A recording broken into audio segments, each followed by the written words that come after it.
ગરમીમાં શાક રોટલી બનાવવાની ઈચ્છા ન હોય ને તો એકવાર આ રેસીપી જરૂરથી ટ્રાય કરજો. ના કંઈ પલાળવું, પીસવું કે ના આથાની ઝંઝટ.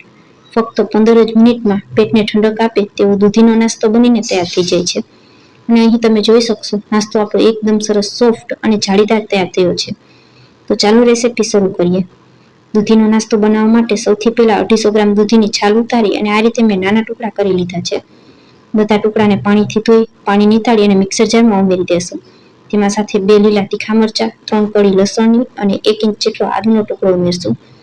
1/4 કપ જેટલા લીલા ધાણા અને 1/4 કપ જેટલું પાણી ઉમેરશું. તમે લસણ ન ખાતા હોય તો સ્કીપ પણ કરી શકો. અને બધું આ રીતે પીસી લેવાનું. દૂધીની કોઈ પણ કટકી બાકી ન રહી જાય તેવું તેને સ્મૂથ પીસવાનું છે. તેને એક મોટા વાસણમાં કાઢી લેશું. હવે આપણે તેમાં 1 કપ સૂજી ઉમેરીશું અને નાસ્તાને સરસ બાઇન્ડિંગ આપવા માટે અડધો કપ ચણાનો લોટ ઉમેરશું. ચમચાથી હલાવી બધું મિક્સ કરી દેશું. અહીં દૂધી પીસતી સમયે આપણે 1/4 કપ જેટલું પાણી ઉમેરેલું હતું. તો હવે ઉપરથી પાણી બિલકુલ નથી ઉમેરવાનું, નહીં તો નાસ્તાનું બેટર છે તે ઢીલું થઈ જશે. બિલકુલ ગાંઠા ન રહે ત્યાં સુધી આપણે ચમચાથી આ રીતે તેને હલાવી અને મિક્સ કરી દેવાનું. તો તમે જોઈ શકશો અહીં આપણું બેટર એકદમ સરસ સ્મૂથ તૈયાર થઈ ગયું છે. હવે તેમાં બિલકુલ ગાંઠા નથી. આ સમયે તેમાં અડધી ચમચી મીઠું, 5 ચમચી જેટલી હિંગ અને 5 ચમચી જેટલી હળદર ઉમેરશું. 1 ચમચી જેટલી લીલી વરિયાળી ઉમેરશું. લીલી વરિયાળીનો સ્વાદ આ નાસ્તામાં ખૂબ જ સરસ આવે છે.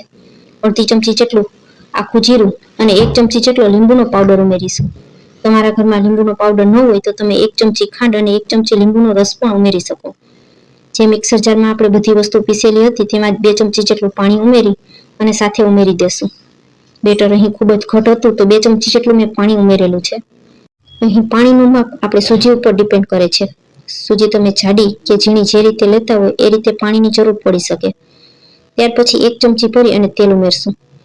1 ચમચી તેલ ઉમેરવાથી નાસ્તો ઠંડો થયા પછી પણ સરસ સોફ્ટ રહેશે અને ખાતી સમયે તે ગળામાં બિલકુલ નહીં અટકાય. તો તમે જોઈ શકશો હજુ પણ બેટર આપણું આ રીતે એકદમ સરસ થીક છે. તો હવે તેને ઢાંકણ ઢાંકી અને આપણે 5 મિનિટ સુધી રહેવા દેશું. ફક્ત 5 જ મિનિટ રાખવાનું છે. 5 મિનિટમાં સૂજી એકદમ સરસ ફૂલી જશે. 5 મિનિટ પછી ઢાંકણ ખોલીને જોઈએ તો તમે જોઈ શકશો સૂજી સરસ ફૂલી ગઈ છે અને બેટર હજુ પણ આપણું ખૂબ જ ઘટ છે. તો 1/4 કપ જેટલી આપણે તેમાં ખાટી અને ઘાટી છાશ હોય તેવી છાશ ઉમેરવાની. છાશની જગ્યાએ તમે દહીંનો પણ ઉપયોગ કરી શકો. દહીં લેતા હોય તો પણ 1/4 કપ જેટલું જ ઉમેરવાનું. ચમચાથી હલાવી મિક્સ કરી દેશું.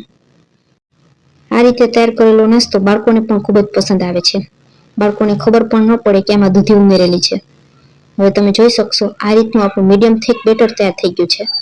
તો હવે આપણે તેમાં 1 પેકેટ ઈનોનું ઉમેરી દેશું અને 1 ચમચી ઉપરથી પાણી ઉમેરશું જેથી ઈનો તરત જ એક્ટિવેટ થઈ જાય.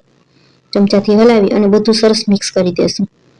આ નાસ્તાને આપણે ઇન્સ્ટન્ટ બનાવેલો છે તો ઈનો ઉમેરેલો છે. ઈનોની જગ્યાએ તમે બેકિંગ સોડા પણ લઈ શકો. ઈનો ઉમેરશો એટલે તરત જ આપણા બેટરમાં આ રીતે આથો આવી જશે અને બેટર સરસ ફૂલીને હળવું થઈ જશે. આજનો નાસ્તો બનાવવા માટે આ રીતે મેં ઢોકળિયાની વાટકી લીધી છે. વાટકીને 1 ટીપા જેટલું તેલ ઉમેરી અને તેલથી ગ્રીસ કરી લેશું અને ત્યાર પછી અડધા ચમચા જેટલું બેટર આપણે વાટકીમાં ઉમેરી દેશું. વાટકીને અહીં આપણે અડધી જ ભરવાની છે. અડધી વાટકી ખાલી રાખશું. નાસ્તો ફૂલશે એટલે વાટકી આખી ભરાઈ જશે. હવે ઢોકળિયાની આ રીતે જે કાણાવાળી પ્લેટ હોય તેમાં બધી વાટકીઓને રાખી દેશું. આ બાજુ મેં પાણી ઉકળવા માટે પહેલા જ રાખી દીધું હતું.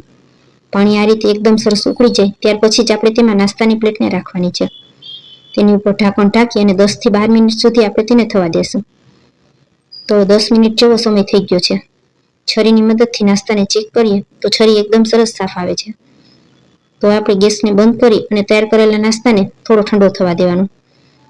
થોડો નાસ્તો ઠંડો થાય ત્યાર પછી આપણે ચમચીના દાંડલાની મદદથી આ રીતે તેને ડિમોલ્ડ કરી લેશું.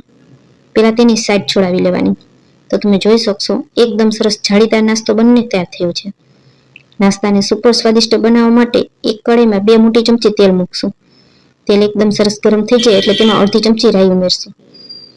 રાઈ સરસ ફૂટી જાય ત્યાર પછી તેમાં 1 મોટી ચમચી ભરી અને સફેદ તલ ઉમેરશું અને ત્યાર પછી થોડા મીઠા લીમડાના પાન ઉમેરશું અને 1 તીખું લીલું મરચું ઉમેરશું. મરચાંને આ રીતે ઝીણું સમારીને ઉમેરી દેવાનું. બધા મસાલાને તેલમાં સરસ સાંતળી લેશું અને ત્યાર પછી તૈયાર કરેલો નાસ્તો છે તે આ રીતે છૂટો છૂટો કઢાઈમાં ઉમેરી દેશું. આ રીતે અલગથી વઘાર કરવાથી નાસ્તાનો સ્વાદ બમણો થઈ જાય છે. તમારે જો આ રીતે વઘાર ન કરવો હોય તો તમે તૈયાર કરેલા નાસ્તાને એમનેમ પણ ચટણી સાથે ખાઈ શકો છો. એ પણ ખૂબ જ સરસ લાગે છે. બંને બાજુ નાસ્તો એકદમ સરસ ક્રિસ્પી થઈ જાય ત્યાં સુધી તેને થવા દેવાનું.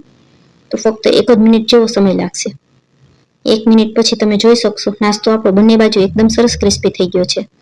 તો તૈયાર કરેલા નાસ્તાને ગરમા ગરમ સર્વ કરશું.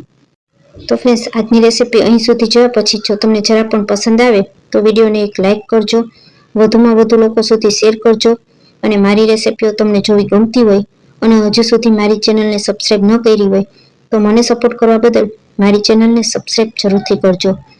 Thanks for watching.